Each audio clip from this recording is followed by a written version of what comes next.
I'm still nodding actually from James's presentation. I like but he said you have to go through it to grow through it. So I really loved that. It was in my mind. But yes, letting go of the fear of others' opinions. First, I want you to picture a little girl with a little pink dress, her socks rolled down to her ankles. She did her own hair this morning and she feels so pretty heading to school. She gets to school and all the kids are on the playground and a little boy looks at her and says, "What's wrong with your face?" That little girl was me. I was born with a facial difference called a cleft lip, and I've had 3 surgeries throughout my life. Until that single moment crossed my path, I was confident and I felt no different than anyone else. That single comment changed the entire trajectory of my life, and it has taken me over 40 years to discover how to let go of what other people thought of me. I have to laugh because I think of others' opinions as an epidemic. It can be challenging to overcome, but it is possible. This is something I wish I knew how to do years ago, but I think if we all knew how to let go of others' opinions, we would be in a better place where we could embrace our full potential.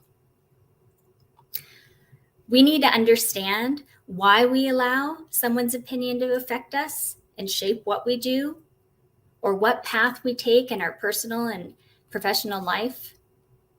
I think many of us have strolled through life, the path of life, for years, allowing others' opinions to dictate our own fate, rather than listening to the only opinion that ever mattered, which is our own.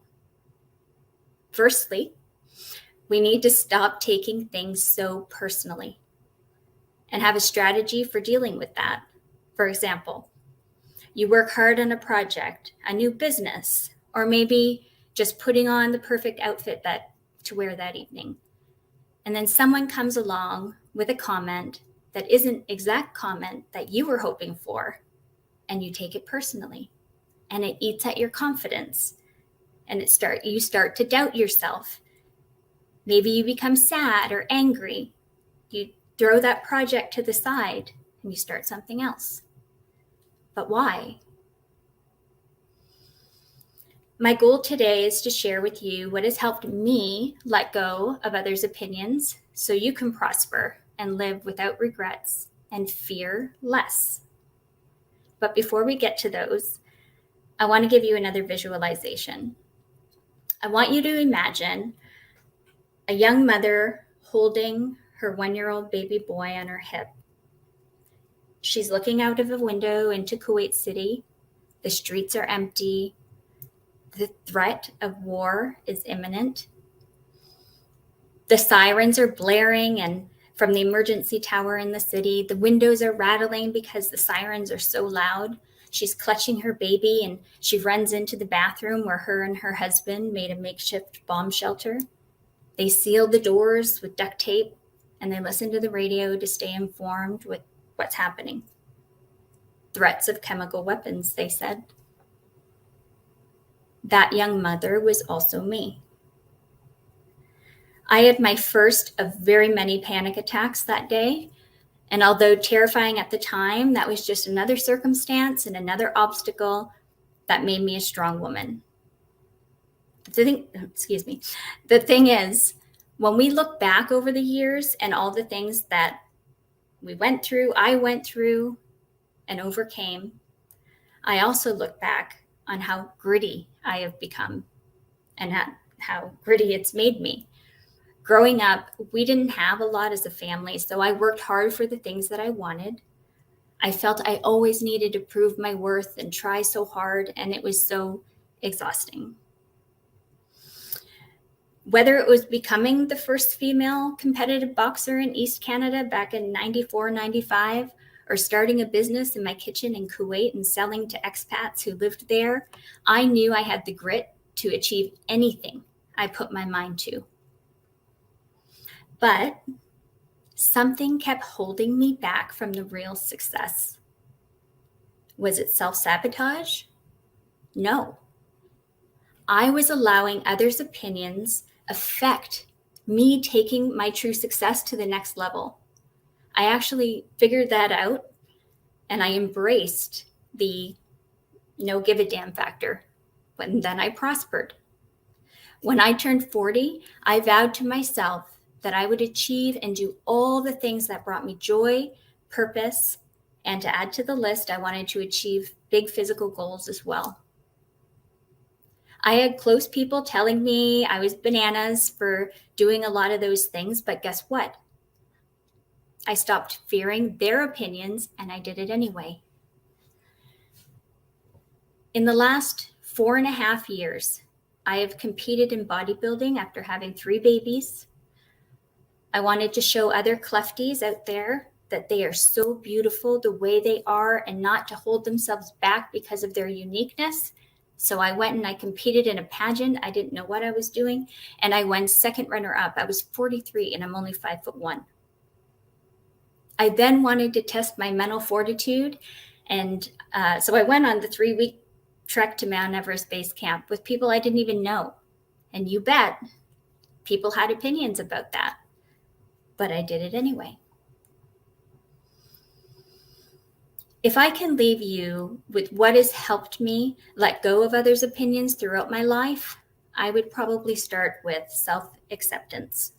Love yourself for who you are and recognize that your worth and value come from within and not from others' opinions.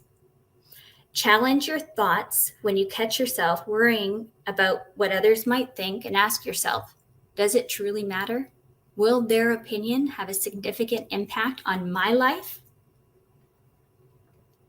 Surround yourself with supportive people, like being here today with all of these amazing people.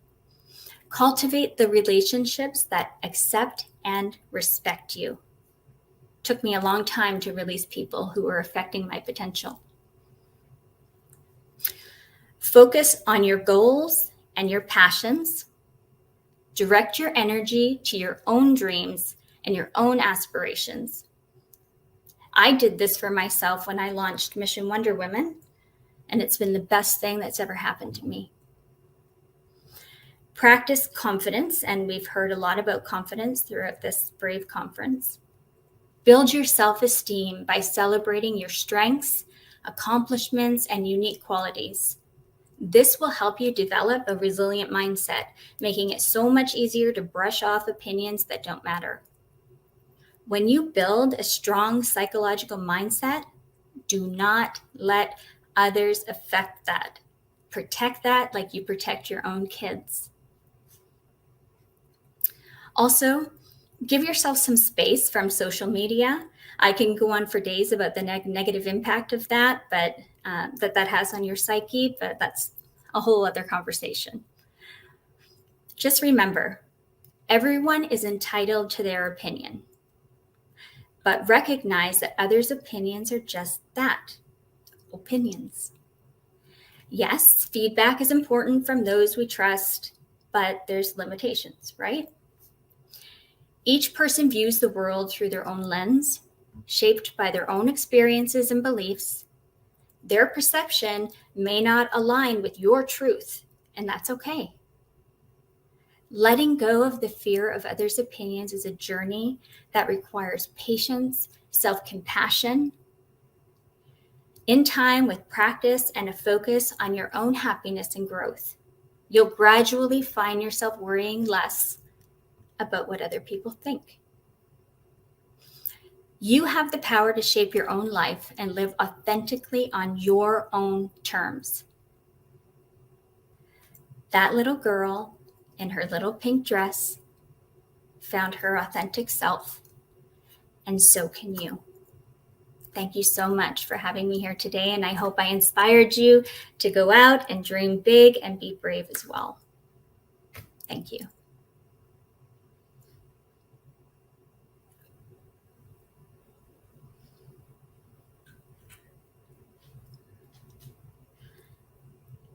I could keep talking if you want me to keep talking. So, but yes, I am so honored to be here, and it's been a true inspiration, all the things that Heather has been doing with this conference. So I do encourage you to just be brave from within, take all your inspirations, aspirations, and just move forth in life. We can do so much with all the things that we want to achieve and not let others hold us back doing those things. And that's a true testament when it comes to my own foundation. So I launched Mission Wonder Woman, which gives scholarships to women and girls who have been sex trafficked, and that's become a deep passion to me, and it's been a true blessing. So Okay. I'll wait for Renee, and I was finished my talk, but I kept going a little bit. There we go. No, that's okay. That's fine. That's great. Thank you very much. And your bio is so impressive. And from what you just shared, that's just a sample. Do you have like a full day training, a half day training, anything that people can come to get so much in more insights and wisdom? Absolutely. Well, I have my children's book, like you mentioned, that's coming out. So if you're following me on LinkedIn and Instagram, you'll see all the posts about the pre-sale. I do have a training that's going to be launching the end of this year. So you want to be connected on that to learn about that. And I am working on a very big physical challenge to spread awareness about my amazing nonprofit Mission Wonder Women. So it's a little bit of a secret right now, but if you follow me, then you're going to find out about it real soon. Sure. And I put the website down, Mission Wonder Women. What is this movement? What is the big takeaway for people to join the Mission Wonder Women? Well, Mission Wonder Women is the foundation that started under Women Who Do Wonders. So I originally launched Women Who Do Wonders in 2020. I wanted to share the amazing stories of women that I was meeting from all over the world.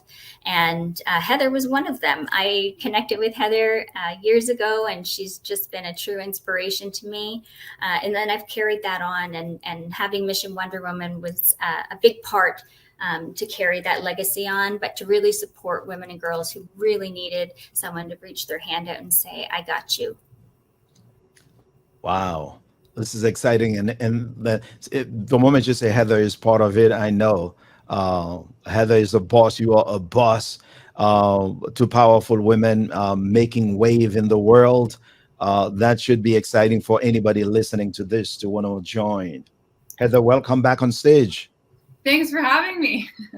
I had to step away for a brief second. Thank you so much, Pamela. Honestly, it's amazing to hear your story. You know, I've been listening to it now for a little while, and it's truly inspiring, and you're inspiring women and girls all over the world in all of the things that you're doing. You have a full plate, and you know, I admire what you've done in the world, and your leadership is extraordinary. I know when we met, you kind of pulled me out of my quiet cave that I was in and said, the world needs you, but you said it in a quiet way. And so I give that admiration to you for doing that for me. And your brave inspired me to get out of that cave. So Mission Wonder Woman is real. Yes. So really quick, when you hear the word brave, how does that resonate with you? I think when I hear brave, all I think of is just dream big. Dream big. Because everyone's bravery is so different. So someone's bravery could be a small journey to a huge challenge to whatever aspiration you have. So when I feel like I'm brave, I mean, I could be brave. I could have been so nervous coming on here, but I was brave to come on and do this. Or, you know, when I did my trek or whatever. So whatever the case is, we can be brave on so many levels. And the thing is, when you are brave, you intimidate other people who are playing small in life, isn't it? Well, I don't know if it's intimidating. I think it's inspiring. Inspiring. It gives a little spark to other people to say, hey, you know, if she's 5'1" and just a little thing and she can go up and do all those things, I can too. So there you go. Wow. Awesome. I love Pamela's brave. She does all the things. She just goes for it. I can see it. From one thing to the other, she keeps, amping up that brave list that she has. Well, I appreciate you. And this has been so phenomenal. I tuned in most of the day yesterday. I had to, make lunch and things, but it was phenomenal. And what you're doing, Heather, is I honor it. And I'm just, it's keep going, because it's going to inspire so many people. So grateful to have you here. It's an honor, Pamela. Thank you for joining our community. Thank you.